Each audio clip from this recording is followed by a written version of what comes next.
Good morning. It is September 22nd. It's Friday. The weekend approaches. Today's New York Times propagandist is Jonathan Mailer for the toilet paper of record. Here we go. We are covering Murdoch's impact on American life, as well as Zelensky's visit to Washington, a heat record, and sustainable lawns. It's not really a heat record, I doubt. It's not hotter than the 30s. All right, viewers as voters. No one has had a bigger impact on modern American media and politics than Rupert Murdock. That's just a flat-out lie. That's not true at all. There's plenty of people that have had much bigger impacts on American media. You could make an argument that he's had a modern impact, but Walter Cronkite, Edward R. Murrow, all of the original people that created it, and nobody's had more of an impact than Henry Kissinger and Edward Bernays. No one. Bernays being the number one, but we'll go with this is the toilet paper of record talking, so of course.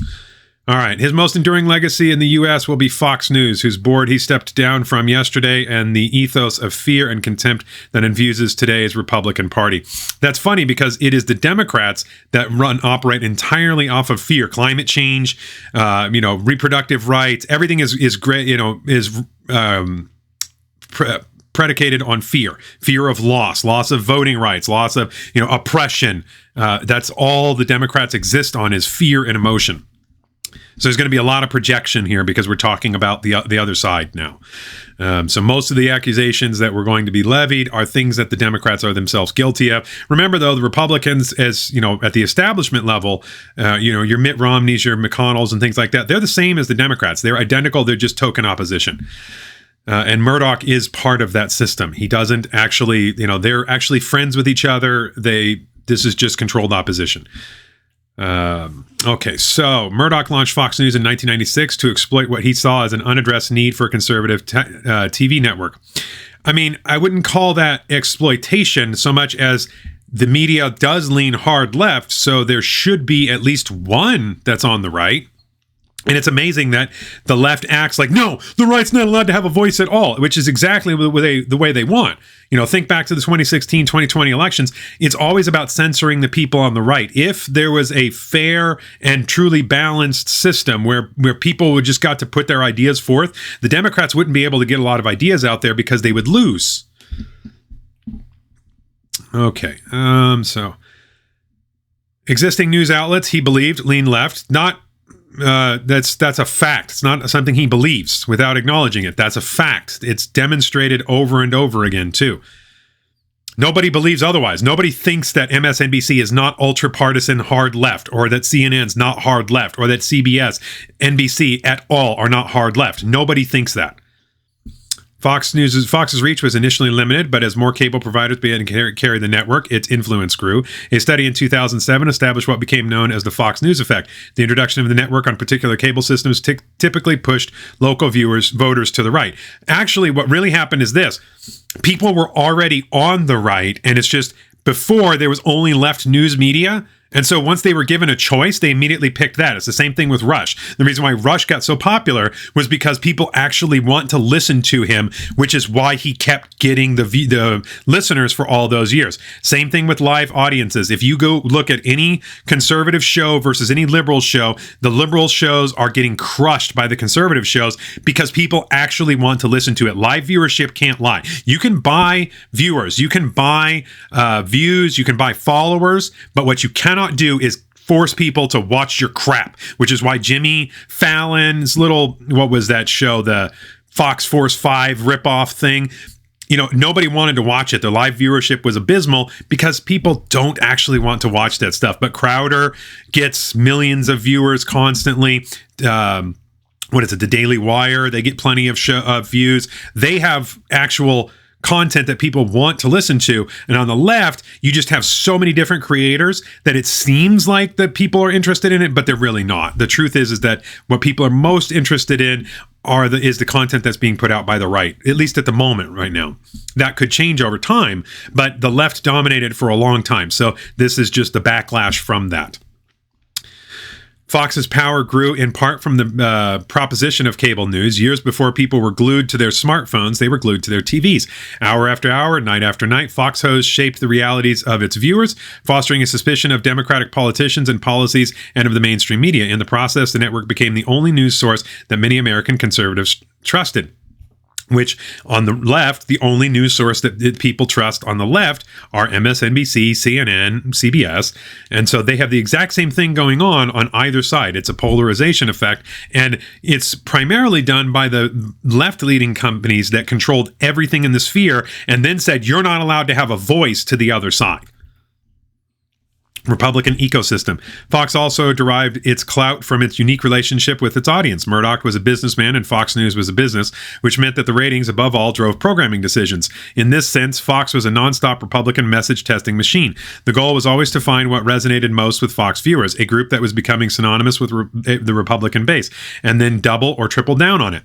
Like, this is exactly what you mean. Like when the media lied and said that Trump hired hookers to pee on a bed because Obama once slept on it and Putin has a tape of it and is blackmailing him, that Donald Trump is Vladimir Putin's cock holster. Yeah, this is the things that the mainstream media did. That he said that Nazis were, quote, fine people, except they're not. He didn't say that. You just lied repeatedly. 4 years of 95% negative news coverage, and you have the audacity to say it's Fox that's doubling and tripling down on things.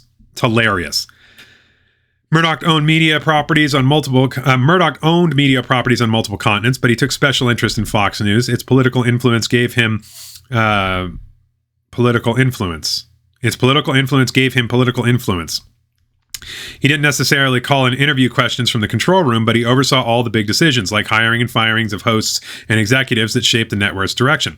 During Barack Obama's presidency, Fox News provided endless hours of coverage of raucous Tea Party rallies. Raucous Tea Party rallies literally would show up there and they would leave the place cleaner than they found it. Show me a Tea Party riot. It didn't happen. They weren't raucous either, in the sense that people were getting around, gathered together and exchanging ideas, but raucous is what the 2020 riots would be described as. And of the birther campaigns, a false story claiming that Barack Obama wasn't born in the United States. Well, that was fed by Obama, who spent years denying that, refusing to provide evidence that he was. And his own family, his brother said he was born in Kenya. So why would you expect people to believe otherwise? I mean, his own brother literally came out and said he was born in Kenya. So why do you expect people to not believe his brother when he refused to show his birth certificate? And then when he finally did, he still didn't show his birth certificate. He showed what they called a long-form reproduction of it. And so people questioned it. Why wouldn't they question it? He did that purposefully. Let's see. To delegitimize the nation's first black president. No, it has nothing to do with him being black. It has to do with the fact that he may or may not have lied, and he just refused to. I always thought it was kind of a silly thing because I kind of thought, hey, when he was a senator, wouldn't they have confirmed his birth certificate then? But I don't know. So I always thought it was kind of interesting. But to me, Obama fed that, and he fueled it and kept it going because he liked it. He liked the idea of it. Both were quintessential Fox, building a populist right-wing groundswell into a movement that delivered reliably big ratings and stoked the GOP base, creating and feeding an appetite for cultural warfare. It was the groundswell and Fox's amplification of it that propelled Donald Trump's political rise. Yeah, right. Donald Trump, he rose to politics because Obama was a horrible president that polarized the country. We got worse off after 8 years of Obama. We lost spending power. And so people they were really sick and tired of the establishment. So what they did was Donald Trump was a Molotov cocktail. That's why people voted for him. It's not because they liked him. It's because they knew he would buck the system.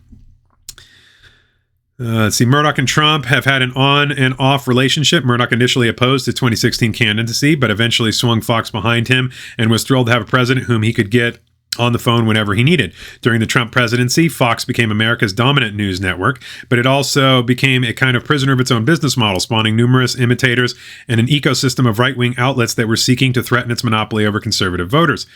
Even as Murdoch privately dismissed Trump's claim of voter fraud as, quote, really crazy stuff, his network kept selling the lie. It's not really a lie. It's the lie is that it was the freest and fairest election in history. That's not true. It's Its support ultimately came at a financial cost. In April, the network agreed to pay nearly $800 million to settle a defamation lawsuit brought by Dominion Voting Systems over 2020 election coverage. Dominion is owned by State Street Capital, Vanguard, and BlackRock. Fox is owned by Dominion, State Street Capital, and BlackRock. They sued themselves. The money just changed hands from one side to the other. It wasn't a big deal. Though Trump and Murdoch's relationship is currently off, there is little doubt that Fox will back Trump if he becomes the Republican nominee. Its viewers will demand it. What's next? On the eve of the 2024 election, Murdoch is turning control over to his eldest son, Lachlan. The winner of the family's Shakespearean succession fight, Rupert will remain chairman emeritus and will continue to be active behind the scenes.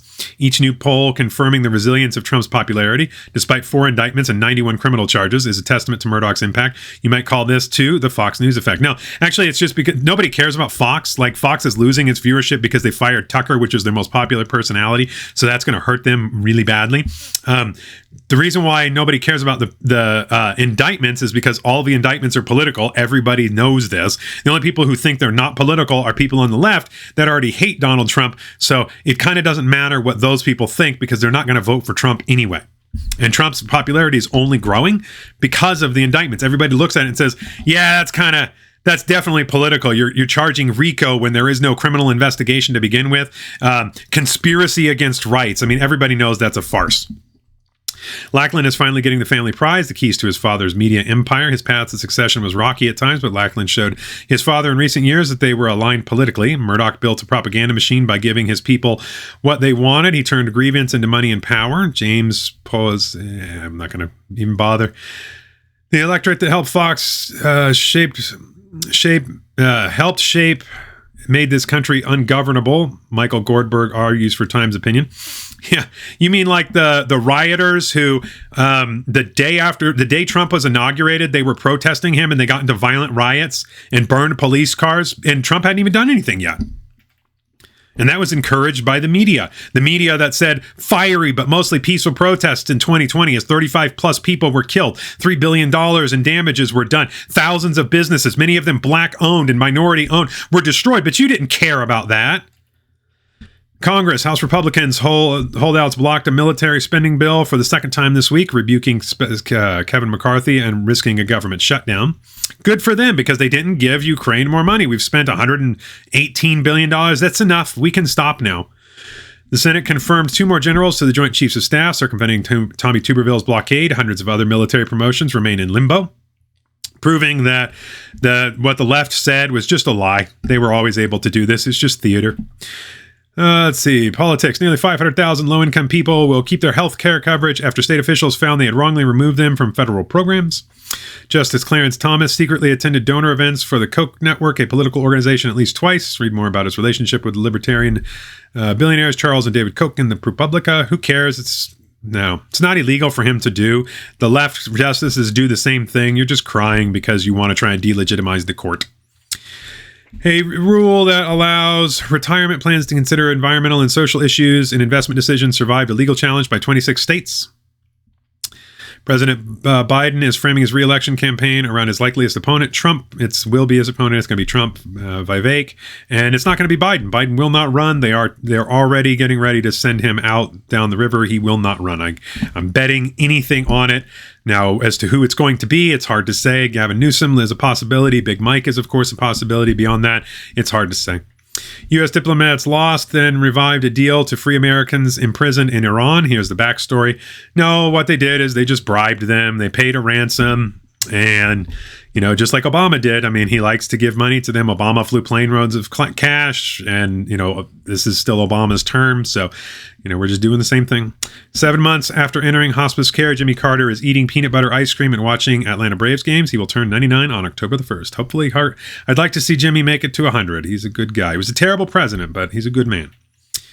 Immigration. President Biden's decision to allow Venezuelan migrants to work temporarily came after demands from Democrats, but it also provided ammunition to Republicans. And it's illegal. It's absolutely illegal what he's doing, and it's just going to encourage more, but whatever. Arrivals from South Africa are also straining Mexico's immigration system, overwhelming shelters and aid agencies. And what's funny is South America, they are openly admitting they're not refugees at all. They're just economic migrants, but we're pretending. All right, more theater. Zelensky met with Biden at the White House, receiving a promise of further tanks and weapons. If we don't get the aid, we will lose the war. Zelensky also appealed to members of Congress. Some Republicans have grown skeptical of giving more aid to Ukraine. So this is important. If we don't get the aid, we'll lose the war. So that's an admission that they're not doing well. And not only is that an admission that they're not doing well, they're going to lose anyway. Because if they... Not only are they going to lose, but there's no chance that they can win. If they're saying right now, hey, if we don't get this money, we're going to lose the war. Well, if we give you the money, that's not going to make you win the war. That's just going to prevent you from losing. In order for you to win, that's not even possible. We're not even making that as an option at this point. If you're admitting that you're going to lose the war without more money right now, okay, things are going badly and they can't keep doing this. Ukraine doesn't have enough bodies. Russia does. This is a war of attrition. I don't understand why we're pretending that this can continue. Ukraine is like a tenth of the size of Russia in terms of population. There's no way that there's enough bodies to keep this going. Russia can just sacrifice. And this is what Russia does. You know, the standard rule over time is that the Russians don't even really get started in a war until 1 million are dead. And we're not there yet. So the Russians have plenty of will to keep this going. And, you know, why are we going to keep pouring money and treasure and bodies into this meat grinder for nothing? Climate. This August was Earth's hottest on record. No, it wasn't. That's a lie. Flat out lie. June and July did not break records. It was hotter in the 1930s. There were more 100-degree days in the 1930s. This is absolutely absurd when they make these claims that it's the hottest year on record. We have been keeping temperature records for about 100 years and a little bit over that. And really for the last 60 or so, the records have been really good. You know, 100 years ago, the records in the 1920s were not that good. We didn't have buoys all over the planet. And even still, like in order to get a true measurement of this planet's temperature, you'd have to have buoys on every every intersecting longitude and latitude line, and then measure that data, which they don't. They cherry pick it to try and make it, what they want it to be. But if you go back and look at climate data from the 1930s during what was called the Dust Bowl, 100-degree days were so extremely common during that time period. There were more of them in that summer than any recorded since then. Also, during the 1960s, there was less Antarctic sea ice than there is right now. They just lie to make these things to give, so that you'll give more power to them. Federal agencies should take planet warming emissions into account when buying vehicles and equipment, the Biden administration directed, which is just more waste, more control. Sea ice coverage in the Arctic shrinks in mid-September. These photos show what is likely to study climate change during the melt. Again, this is just flat out lies. Yeah, it always shrinks in the Arctic and Antarctic. It doesn't matter. I guess I can't see this one, and they're not going to show me the pictures. Oh, well, I guess. Yeah, so again, just lies. There's more sea ice in other places. There's less in other places. They just come up with cherry-picked data. Business. A real estate crisis in China has triggered alarms of the country's shadow banks, risking panic. Britain signaled its approval of Microsoft's $69 business acquisition, Blizzard, which initially tried to block. Who cares? International. In a clash between Armenia and Azerbaijan, Russia is a distracted spectator in its former Soviet domain.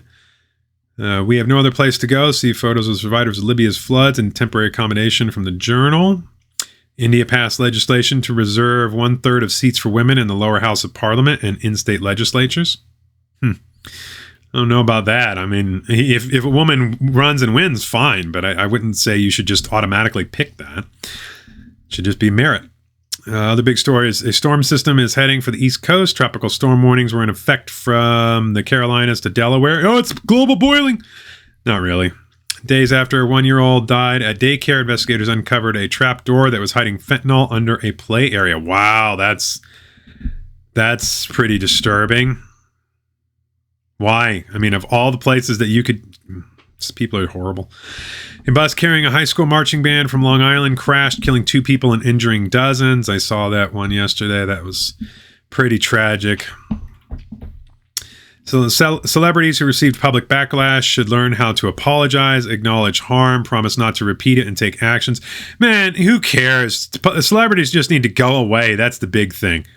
We don't care about you. If countries prioritize gender equality, peace, and economic success and follow. No, I mean, to a certain extent, but men and women are not equal. They're not ever going to be equal. And we put women on a pedestal. Now you want to take yourselves off of that and make yourselves lower yourselves to men, which is foolish. Here are columns, but let's see.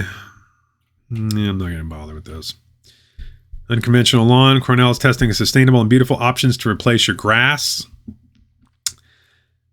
Let's see. And you know, what's funny there is grass produces far more oxygen than trees do or anything. If you cared about climate change, you'd be encouraging people to have, there's certain types of grass that do better or worse. You'd find the ones do the best and say, don't mow your lawn, have your lawns grow tall so that there's more green grass so that we'll cycle more carbon out of the atmosphere, which actually doesn't matter. The carbon in the atmosphere is not a bad thing. It's what all life is made out of. Carbon dioxide is the gas of life. Can meat from a lab be kosher or halal? I don't know about that. I'm not sure if I would be willing. Let's see. Oh, look at that. 49ers beat the Giants 30-12. Good for them. Art history. Eduardo Magnet and Edgar Degas met in the early 1860s while on separate trips to the Louvre. Two remained close friends and occasional rivals throughout their lives. A new show at the Metropolitan Museum of Art titled Manette Degas explored how the artists drove one another to evolve and together pushed their mediums into modern era. It's about as good as the exhibition can get, the Times critic Holland and Cotter wrote. It opens on Sunday. That probably wouldn't be too bad. A Beyonce fan missed her show in Seattle after an airline said it could not accommodate his electric wheelchair. The Beehive worked to get him another. Bayhive. What? That must be her fans. Sort of clever. Efforts to ban books from public libraries have spiked. Most of the challenges books buy are about people of color or LGBT people. That's not true. It's only ever about porn. It's about not putting porn in classrooms. Nobody's trying to ban books from public libraries either. That's just absurd. Okay, so it's the kids stuff. All right, so this day in history. On September 22nd, 1862, President Abraham Lincoln issued the preliminary Emancipation Proclamation declaring all slaves in rebel states should be free as of January 1st, 1863, if the states did not end fighting and rejoin the Union. On this date in 1776, during the Revolutionary War, Captain Nathan Hale was hanged as a spy by the British in New York. In 1911, pitcher Cy Young, 44, gained his 511th and final career victory as he hurled a 1-0 shutout for the Boston Rustlers against the Pittsburgh Pirates at Forbes Field. In 1949, the Soviet Union exploded its first atomic bomb. In 1961, the Interstate Commerce Commission issued rules prohibiting racial discrimination on interstate buses. In 1975, Sarah Jane Moore attempted to shoot President Gerald R. Ford outside a San Francisco hotel, but missed. In 1980, the Persian Gulf conflict between Iran and Iraq erupted into a full-scale war, which we supplied Iraq with weapons. Donald Rumsfeld is famously filmed meeting with Saddam and giving him weapons. So when Saddam was fighting our enemies, we were totally okay arming him. Look the other way as they used chemical weapons. Yeah. In 1985, rock and country music artists participated in Farm Aid, a concert staged in Champaign, Illinois to help the nation's farmers. In 1993, 47 people were killed when an Amtrak passenger train fell off a bridge and crashed into the Big Bayou Canoe near Mobile, Alabama. I remember that as a kid. That was a big day. In 1994, the situation comedy Friends debuted on NBC TV. Let's see, 1995, an AWACS plane carrying U.S. and Canadian military personnel crashed on takeoff at Elmendorf Air Force Base near Anchorage, Alaska, killing all 24 people on board. In 2014, the United States and 5 Arab nations launched airstrikes against the Islamic group in Syria, sending waves of planes and Tomahawk cruise missiles against an array of targets. In 2020, U.S. deaths from the coronavirus topped 200,000, by far the highest confirmed death total from the virus in the world at that point, according to a count by Johns Hopkins University. I have something to say, but I'll probably get banned, so I'm going to leave it alone. Because I got a strike already for talking about that. So I have to be careful.